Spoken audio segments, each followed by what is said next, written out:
that we were having this panel is to focus on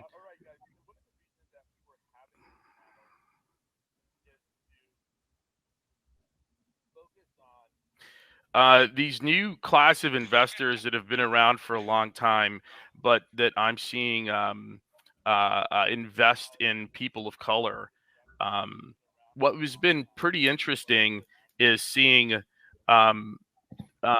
the amount of funding that have gone from LPs to um, uh, venture funds ran by people of color, specifically to invest in people of color. And for that reason, I brought together a panel to discuss what this new environment is looking like. Nasir Qadree from Zeal Partners, Zeal Capital is a new fund manager. He's going to talk about his fund and his thesis and what he's looking at. Lister Delgado has been around for a while with Idea Fund Partners, and he's also going to talk about his perspective of investing in general, and particularly of investing in people of color.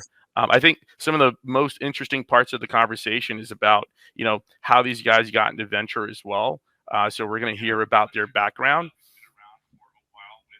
And with that, I will pass it over to Nasir to do an intro, and then we'll go to Lister and Marcus. So Nasir. Boris, it's so great to be with you. Wish I was down there in Miami with you guys. I just had a ball with your community, so just excited to be back, even if virtual. So again, Nasir Qadree, founder and managing partner of Zeal Capital Partners, headquartered here in Washington, D.C. As you mentioned, we're a fairly new investment vehicle across the venture sector. So the crux of our thesis, we focus on backing exceptional, diverse management teams that's rethinking the building blocks of wealth, from education to employment pathways to financial wellness, that we believe is pivotal to turbocharging economic mobility. We do this by our investment strategy, coin inclusive investing. Today, we are about just north of $63 million in AUM. We announced our final close a few months ago. We're anchored by a number of financial services firms, university endowments, family offices, notable tech investors. And we invest, we're a sector specific fund investing across two verticals.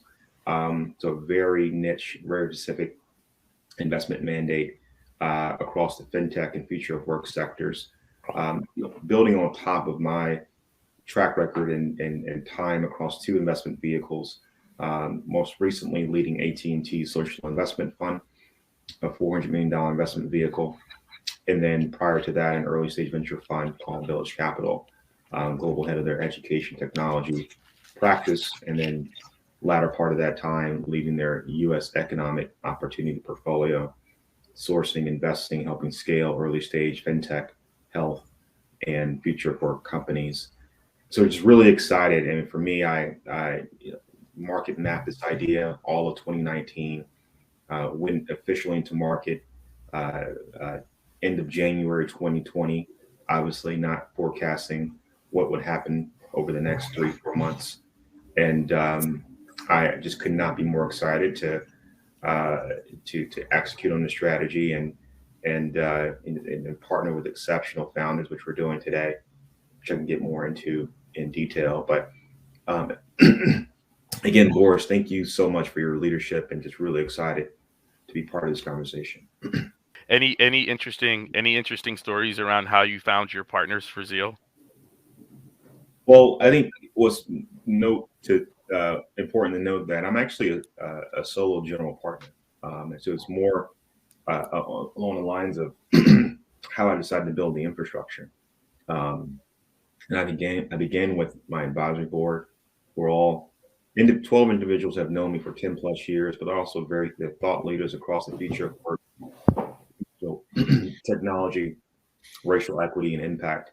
sectors, 4 buckets that we ingrained in our investment mandate.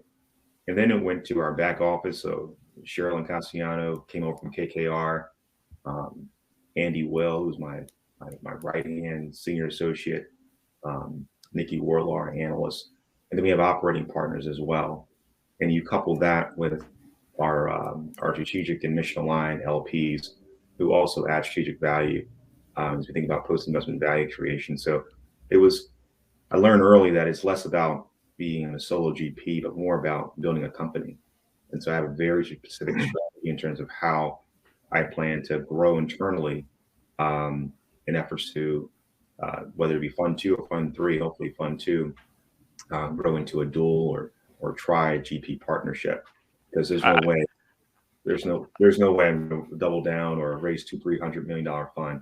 I'm going to continue to be a solo GP. So just structurally, I recognize early how important it is to have multiple partners, but incredibly grateful to have a powerful infrastructure and LPs alongside me to believe in the mission, even though this is obviously very unusual as you think about solo GPs being able to raise an inaugural fund at this amount. I thought there was a serendipitous story around meeting folks at Black Men Talk Tech for some reason in 2019. Well, I mean, you have Falun Upe, who you're probably alluding to, who really shaped my thinking. She's on my advisory board, and she was with me for the first 5 months, like in the trenches, building the pitch deck, helping me really hound my thesis. And and till this day, she checks my blind spot. So I would not be where we are today without Falun Upe, who I met at Black Men down in Miami. So I think awesome. Yeah. Hey, Lister, could you talk about how you ended up in VC? I love your story, by the way. I'm in Miami, so I've been telling it to a lot of the people that I'm seeing that could relate to it. Yeah. And what you do at Idea Fund Partners. Yeah. It is a little bit of a lucky and unusual story, but my name is Lister Delgado, and I don't really usually talk about my background, my personal background. In fact, I think I've been trained to hide it because over 20 years, I didn't want to be the unusual one necessarily that people look at in a funny way. But I think it is important for this topic. I'm an immigrant. I'm a Latino immigrant. I came to the U.S. when I was 17 years old. I, like many immigrants, no money in the family, trying to make ends meet. I didn't speak a word of English, and Miami was my home. Coming from Peru, I have Cuban relatives, of course, and of course our first stop was Miami. And my mom, who just passed away, actually lived in Miami until recently, and my sister lives there. But I was lucky enough to be to sort of run into someone who was recruiting Latino kids in the Miami area.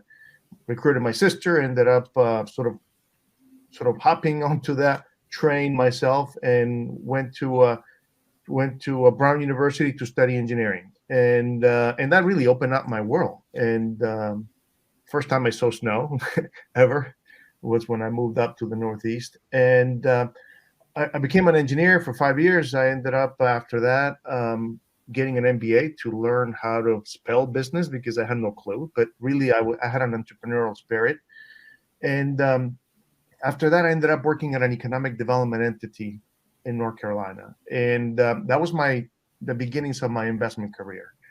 And I've been doing investments first through this economic development entity that was trying to build entrepreneurship and the ecosystem in North Carolina, and then later on as a general partner in a venture fund. So yeah, I have a little bit of an unusual story because I'll tell you, over the last 3 years, I have met more, maybe even more Latino and Black investors than I met in the entirety of my previous 18 years.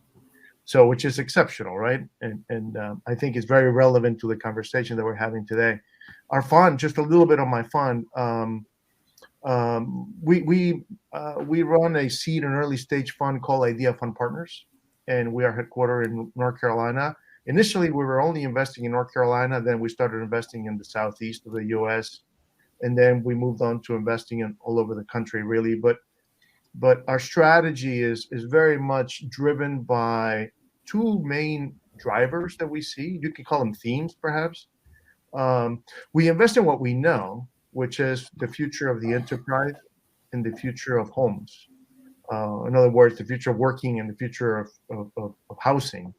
But the themes that really drive what we do are diversity and the dynamic nature of markets. I think when it comes to diversity, it's pretty obvious to all of us that, but not necessarily to everybody, that diverse teams outperform. I mean, that's scientifically proven, really, I think, at this point, and I've experienced it personally. And that means, and it's all in all its facets, right? What diversity means, just bringing diverse people together. But the other point is the dynamic nature of markets. I think one of the things that you typically see is that markets, people talk about markets as being perfectly efficient, but the reality is they never are. So we like to look at those swings or the pendulum swinging because typically those markets overshoot. And two places where the markets have definitely overshoot are in geography and in people. So we are focusing on looking for deals in geographies outside of Silicon Valley, outside of New York, because that's where the trend is moving. Money's still there, but companies, obviously, it's well known that companies are being formed elsewhere as well. And there's great opportunity. So the ratio of investors looking to great opportunities is really good outside of Silicon Valley, New York, Boston. And the same thing goes probably in an even bigger way when it comes to people, founders. Like, I think we all know that Latino, female, Black founders can start great companies, but only 2% of the money goes there.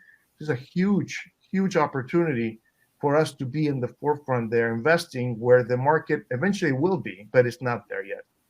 So that kind of gives you a sense for me and for my firm.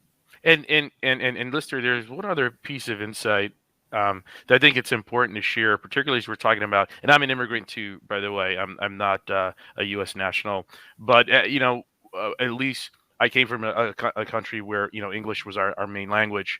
But you came here not speaking English and having to learn. What was that dynamic like as you were looking for courses to take, and how did that play a role in you, becoming an engineer? Well, yeah. Well, that's why I became an engineer, probably, because I didn't have to say much. I mean, I was good at math, but as an engineer, I didn't have to speak very much. So that helped. But, it took me 3 years. This is what I did in Miami. I did all kinds of things to pay the bills, from washing cars, cleaning carpets, selling newspapers, until I could be ready to go to school. Miami's not the best place to learn English, actually. So that didn't help. Nobody in my family really spoke English. I truly think that for the first couple of years in college, I couldn't really speak. But so I was really being immersed in college, in school, and struggling and failing. But the support system that I had there was strong. I think I went to Brown University, and that was a very progressive school that was very welcoming.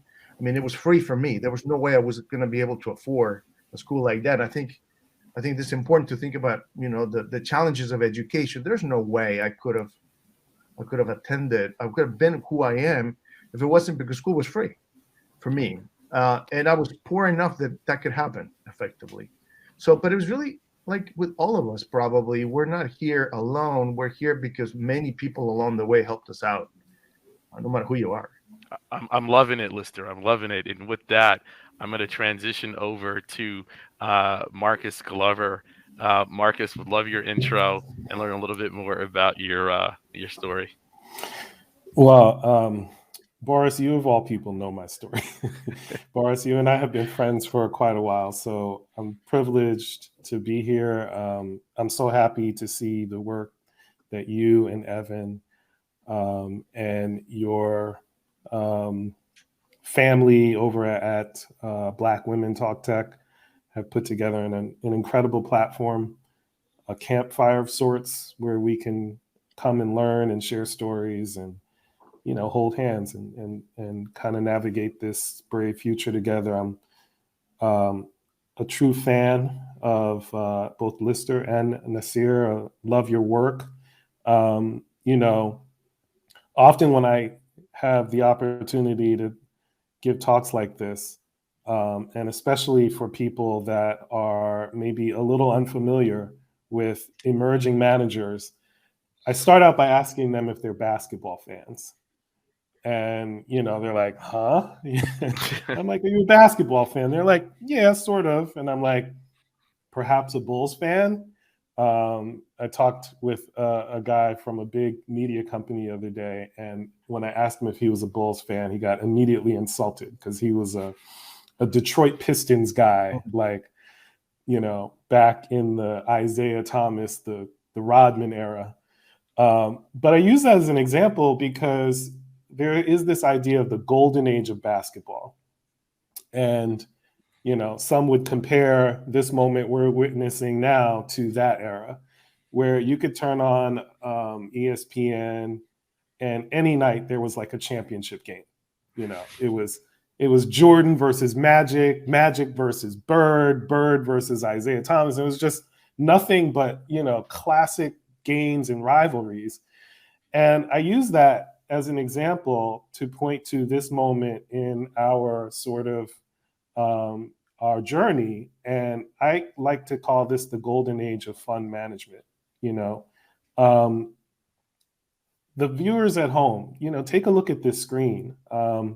This isn't the prototypical archetypal idea of what fund management is or was supposed to be. I am old enough to remember my parents' generation, who, coming out of the 60s, and forgive me if I'm a little off color here, but they would say, there's two things you ain't never gonna do. They ain't never gonna let you fly airplanes, and they ain't never gonna let you manage their money, right? I'm sure I'm not alone in that idea, And so for young men and women like Lister and Nasir and, all of the women of color who are both in fund management, investing in companies, as well as founders, this is a moment that I think we've just got to take a deep breath and say, this is a moment to behold.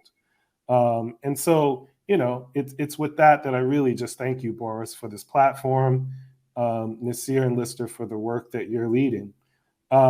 In many ways, I feel like I am, for what it's worth, I'm just drafting off of you guys. The path that each of you has been trailblazing, I stand with you. And, this is a moment where we have sort of captured this notion that you can create market rate returns for investors while creating ventures that are mission oriented for communities that have traditionally been harmed.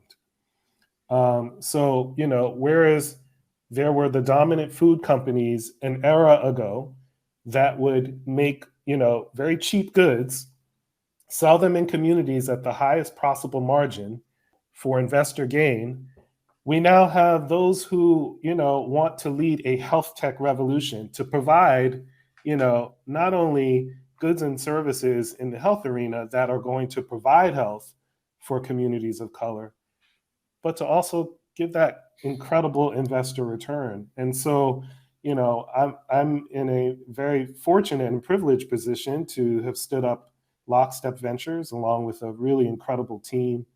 My co-founders is a just truly rock star marketer, investor, tech thinker, Bonin Bao, former chief digital officer of Mondelez, chief digital officer of Pepsi, now is the chief growth officer of Triller, an incredible thinker, innovator, tech pioneer. My other co-founder is an incredible entrepreneur and investor, Michael Loeb,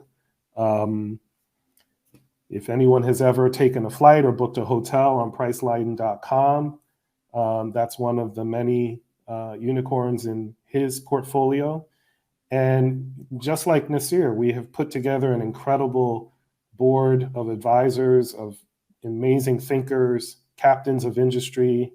And together, we're solely interested in being mission-oriented in our investments, things that are going to address our deepest areas of disparity in health, wealth, education. And I think we are a bit pioneering in a particular area which we call justice tech. And justice tech is an investment strategy which aims and attempts to decarcerate our awfully bloated mass incarceration system. And we primarily do that. Boris, you're familiar with my portfolio here. That's exactly how we met. If you remember, Marcus, it's working on those who've been impacted by the justice system and giving back. Yeah, I think I might have brought you into jail once or twice, Boris. You brought me into I got you out a few times. And I got you out. I got out in one. For you. I have a deal for you, Marcus. So got to remember that. Let's try it. That's why I'm here. So I think, yeah, just in a nutshell, that's kind of what we're up to, and a sketch of me.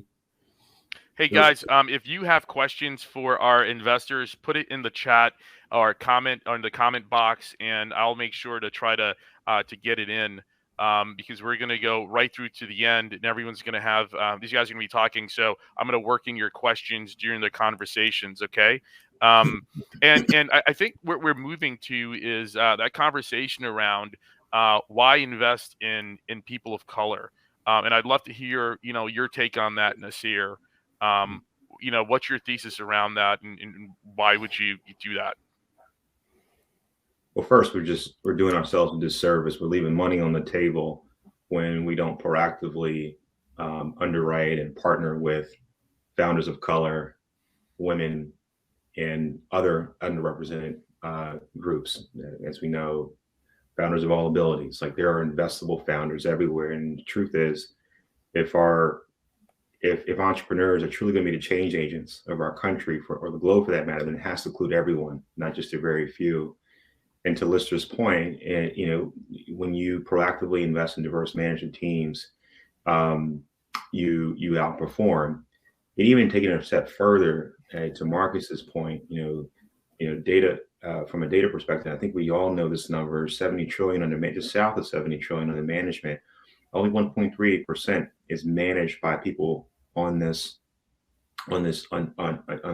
talk, and women 1.3%. And so that's a travesty. And obviously, that goes to show that so much dollars being left on the table in terms of untapped entrepreneurs. I think it also goes to Lister's point also around when a manager of color is tasked with managing capital, it's a great chance that he or she has a differentiated network and pipeline. So the sourcing capabilities over the past 50 plus years across the private markets has been missing the opportunity to invest in diverse entrepreneurs. And so what happens is this golden age that Marcus is referencing is that we have unique sourcing capabilities, we have unique networks. And so I'm with you, Lister, that there are great entrepreneurs in the middle of the country. And quite frankly, I actually want to pick up on Marcus's sports. As someone who played basketball at the real HU, Marcus, my understanding that you're an unfortunate bison, but we all make mistakes. I believe you guys were initially Hampton Institute, so more HI than HU, but alphabetically we come first. No, I'm joking. No. But it's from a sourcing perspective, we know if you're the best point guard, probably know where I'm getting at. If you're the best quarterback in the country, that coach from USC, from UCLA, from University of Alabama will find you. And I'd argue that is totally not the case, and it should be the case for entrepreneurship, right? And so who cares where you come from building a company? There should be an ecosystem where investors feel that no matter where you come from, you have the capabilities to build an investable billion-dollar company. And that's the belief we have within our inclusive investing strategy, is that when you are a diverse management team, you will organically over-index your allocation to more women and people of color. When you tap into accelerator programs and lean into these quote unquote flyover cities, you will organically over-index your allocation to more in companies headquartered outside of Silicon Valley, New York, and Boston, where 80% of capital has gone over the past decade plus. And then you have your investment focus, and then to your point, Marcus, you're underwriting in companies that are painkiller problems, not nice to have or vitamins, so that those impact focused companies that also, where we also see market opportunities. That's our inclusive investing strategy. When you combine those two market backed factors, you disrupt and you are proactively less about you organically get into diversity. I think diversity is we focus on data, and when you understand the data, when you lead with inclusion, you're more proactive, which yields a more diversified portfolio. So that's how we think about it from our lens, because for us, we have to outperform. I think what you're alluding to, Mark, is also, and Lister as well, like these are obviously vintage years 2020 and 2021, but LPs and other, all the are going to be looking at these funds and making sure that getting a sense like, all right, are these strategies actually working? And so I'm optimistic, not even cautiously optimistic. I'm optimistic that we're going to see incredible 4, 10, 15x outperform funds, which I think is going to change how we think about, Marcus, to your point, venture capital and even private equity as well. I think that's good insight, Nasir. I remember talking to my friend Shu Nayara over at SoftBank, and we were talking about, why did he only put together $100 million for the Opportunity Fund? And he goes, Boris, tell me another major venture capital fund that's putting together any funding for people of color. And he goes, at the end of the day, it's a business, and that money came from LPs, and we're building a thesis around it. And they're asking questions to us that I can't answer around how to source everyone. But when this fund is allocated, we will have the thesis on how to source. And if it wins, we're going to have a multi-billion-dollar fund for this going forward. And he was like, we've started this by investing in Latin America, by the way. And now they're like 15 unicorns. They're like 20, 25. We have 15 of them. And he goes, before we did it, no one was in Latin America, as if they don't have an economy down there, as if these people don't know how to make money, right? So that's interesting. The other thing that we then ended up on was, man, you really need to win. 10 years from now, we need to see these vintages paid off. So it's going to be an interesting next decade. Lister, would love your thought, and I'd love to hear you talk about this. Some people want quotas, and your perspective of investing in diverse founders is a little different. It's not about the quota, and I'll let you go into it and talk about that specifically. So I think there's two ways in which I think about this. I think the question is, do we have an obligation to invest in underrepresented founders? And to be honest, I think we do. From a personal perspective, I don't know how anybody can wake up in the morning and not try to make the world around them better when you see some injustice to fix it, right? Like, what person thinks that way? So I think, personally speaking, I do have an obligation, and every one of us has an obligation to play a role to make this better. I think I also have a personal obligation, being an investor who has been making investments for 20 years, and yet I think I still can count with one hand the number of Latino investors that I met face to face. I have an obligation as an investor ahead, and with Black investors, with women investors, to try to be a role model and example, because I didn't have them. And if I'm not going to do that, who's going to do it? So I think there's a significant obligation that we all have. At the same time, I think by the way, Marcus, I live in Chapel Hill, North Carolina. So I grew up playing soccer all my life in Latin America. And that was the only choice. But for the last 25 years, basketball has been ingrained in our environment. I live right next to Tobacco Road, of course. So, but also to the point that you made, in order, like Nasir said, in order for this to be sustainable, because I'm fearful. My fear today, to what Marcus was saying, that is this the moment that we're living where the superstars are here in front of us, where we're starting to see the renaissance, right? The question is this going to be just a passing moment, or is this going to stick around, right? I mean, I think my biggest fear is that what Nasir said is exactly right. If we don't perform, the LPs who are dropping money on our funds are going to have excuses. Mhm. So we have an obligation to perform. I do strongly believe that there is an incredible opportunity, but we also have an obligation to perform. So what does that mean? It just means that we need to be paying attention and looking and sourcing deals from underrepresented founders, but we need to be very discerning. We need to be looking for those big exits, big home runs, and make sure that the investments align with the strategies that we have in place. Well, I would love to pick up on that if I could, Boris. Yeah, you were next. Yeah, Lister, I love that. I think you open up a whole area of dialogue. You know, I want to quickly disclaim. You know, I trained in fund management. I'm not a finance guy. I'm proud of that fact, and I think that there is, you know, a growing idea of what fund managers are and how they come. I like to think that if Malcolm X were with us today, he might be in fund management because he might see that this is an instrument that can be used, this platform, to achieve aims and intentions that can elevate communities.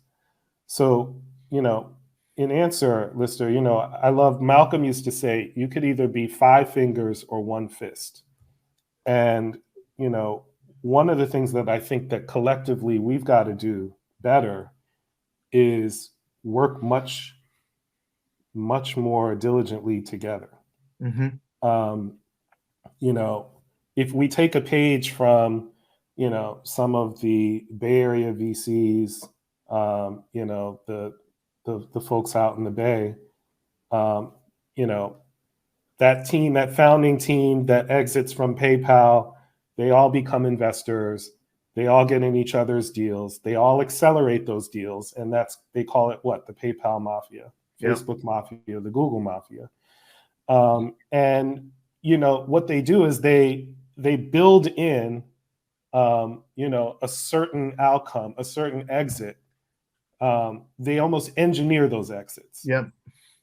One thing that I just don't understand is, you know, I moved here to Miami recently, and I went around to try to introduce myself to some of the folks here, and one of the folks, not going to name names, but flat out said, we have zero. We do not need to meet. We cannot do anything for each other.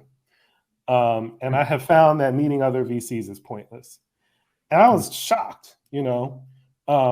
In some ways, it reminds me of, you know, the East Coast, West Coast era of hip hop, you know, where it was, you know, the classic Suge Knight, if you want, you know, producers all up in the video, singing, dancing, if you don't want that, come to death row. Mm-hmm. So I don't understand.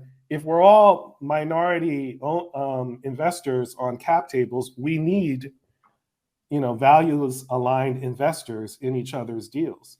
Mm-hmm. My fund, we sort of specialize, our special source. We do a fewer amount of deals and we go deeper into those deals. You know, we use our acceleration practice to give scaffolding to the entrepreneurs with a real go-to-market strategy focus.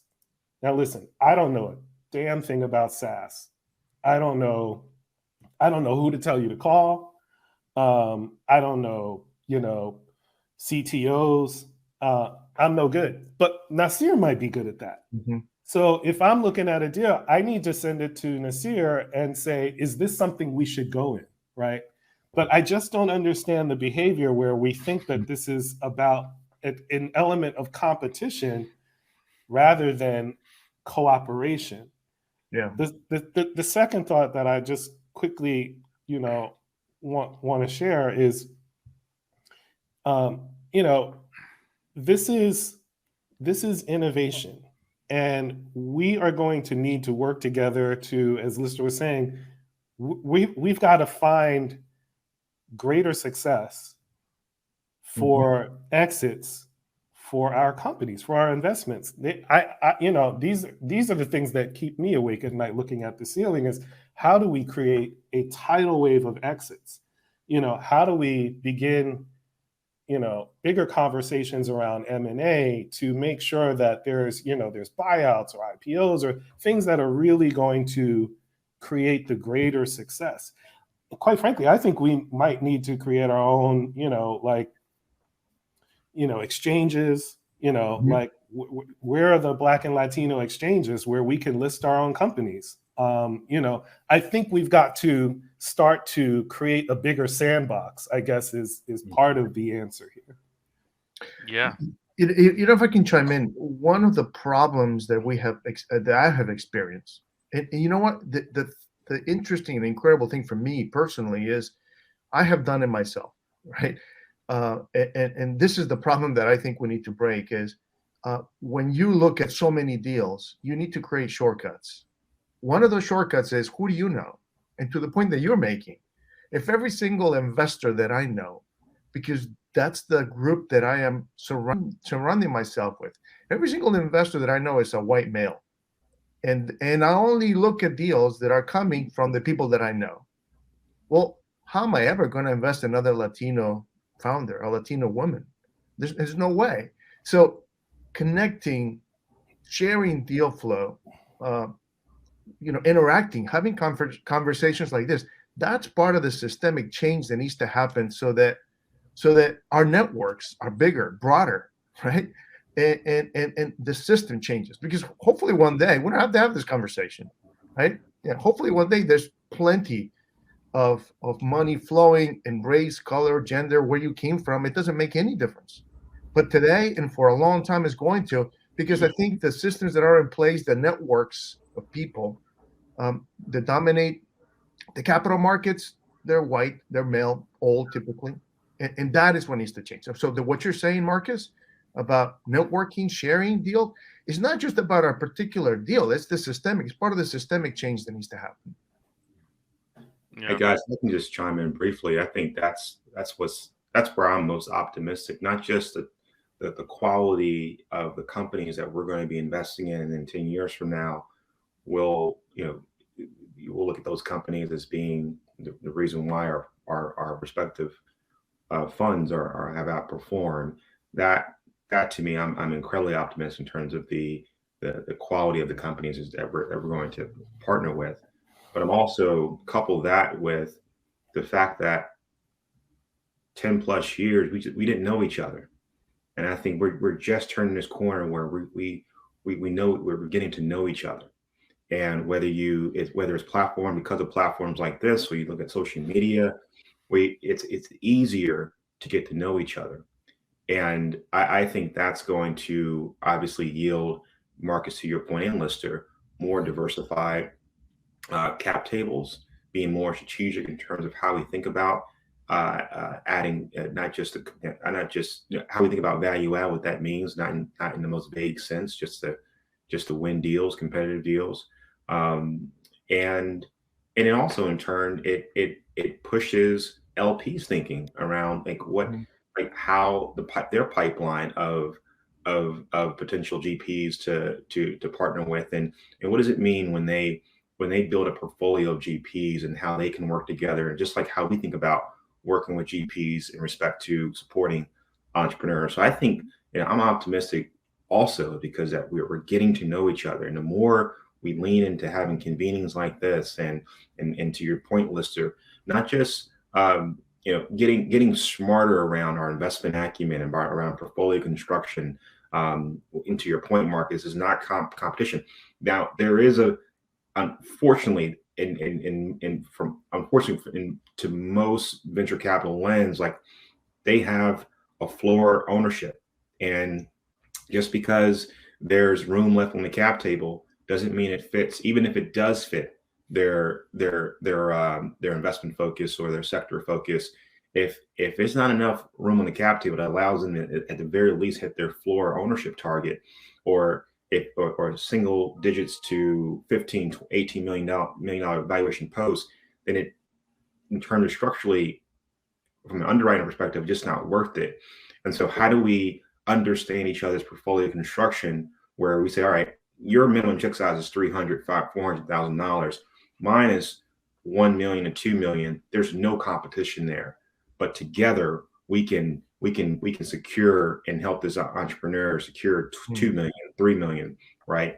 And then, so it's just understanding, also digging a little deeper and opening up, being more transparent in terms of how we think about pacing, allocation, check writing, value add, et cetera. And so I'm excited about our interests of being more transparent to ourselves as fund managers, and even to entrepreneurs who deserve us to be more transparent, because too often founders are always transparent to us, and it's just, when we live in this opaque system where venture capitalists are not as transparent. I think we need to debunk that system itself in terms of both sides being just transparent.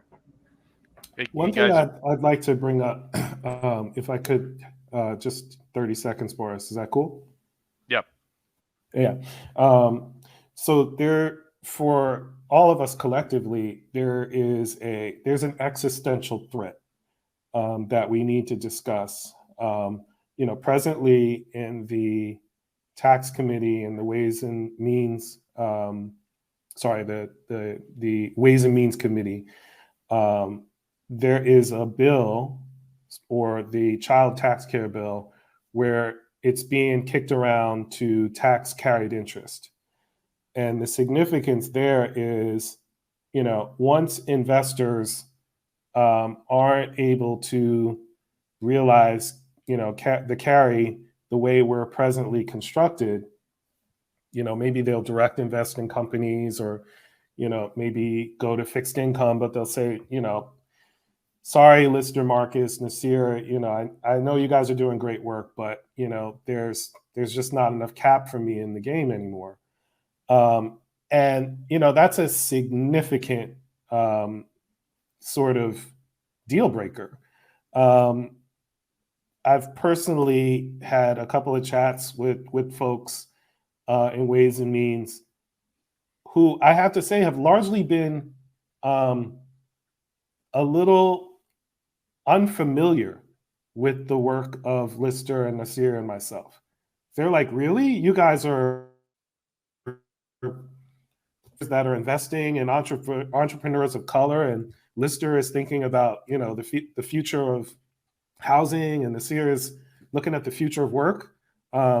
We didn't know. We thought everything was very tech bro-y, and so I don't think that there is good enough headlines around the importance of our work, and what I have had to share is like, look, we're trying to be a companion and a partner to what you all are trying to achieve in government. In many cases, we're looking at how to incentivize entrepreneurs to solve big problems in education, or, poverty, inequality, health, through the lens of entrepreneurship and venture. Mm-hmm. And so, I think it's really a time where we have to use these platforms to circle the wagons, and perhaps to coalition build and to enact, a common voice around some of these things. So just wanted to raise that. I'm sorry, Boris, do you mind if I just chime in? No, go ahead. I think the point that you're making, Marcus, is really important. Another piece of this is legislators typically assume all the money is the same. A company that is about to IPO and the entrepreneur who is getting started with $100,000 or 500, the importance of early stage venture capital to change communities, early communities, is incredible. And early stage venture capital has a significant role to play to elevate that entrepreneur, because again, it tends to be sort of an equalizer. So you need that first money before anybody is going to ever give you $100 million to IPO your company. You start at the very, very beginning. And when the investor who is writing a $500,000 check is lumped in the same group as the hedge fund or the $1 billion fund, we're all pulling the same bucket, and the economic development impact that one has versus the other is completely different. So I think that's part of the ignorance that exists in the people that are making the laws or changing the tax structure, but which is unfortunate. And I think you're right completely on what you're suggesting. That's interesting. I had a conversation when I was doing the centennial commemoration in Tulsa, Oklahoma, with Senator Chris Coons from Delaware, and he says, "Well, if you guys are interested in starting venture capital funds, what can we do to help spur the capital?" And I was like, "You're not going to want to hear what I have to say, Senator." He was like, "What is it?" And I was like, maybe 0% capital gains on for investors investing in Black and Brown fund managers. That would really get some capital infusion for us, and we could go out and do some good work. Hey, we're about to wrap it up, but I wanted you guys to touch on one topic that everyone's been talking about in the chat. Really the meaty stuff, the sexy stuff when it comes to investors. What are you guys investing in? What type of company is your, I don't want to say perfect company, but like model company? What are you looking for? If someone wants to take a company to you, like what should they, where should you expect them to be from an operational standpoint, from a traction standpoint? What type of companies do you think are probably not best suited for venture? I don't know if you guys want to go around the loop once and just touch on those meaty points that I know some of these wonderful people want to hear you discuss. Yeah, I can start, Boris. Well, one, no pun intended. We love founders who have zeal. If you don't have zeal, we probably won't have it either. But but no, I think couple that with a clear understanding of the problem you're tackling, and the overall market opportunity, like your experience, either personal experience or just professional experience in the sector. Because the truth is, we're interested in founders, companies from day zero to Series A. We don't have we don't have a specific revenue amount or ARR. It's really, we're founder focused first. Tech enabled preferred. You don't have to check every box on our inclusive investing strategy. I think that's it for us. It's more of a practice. And what happens is that, again, we tend to just organically invest in companies that hit all five of those buckets. We are a sector specific fund, so we're not a generalist fund. We're focused on companies. As you think about the future of work, focusing on the skills gap between education and employment pathways. So not K-12, ideally. So ideally post-secondary to workforce.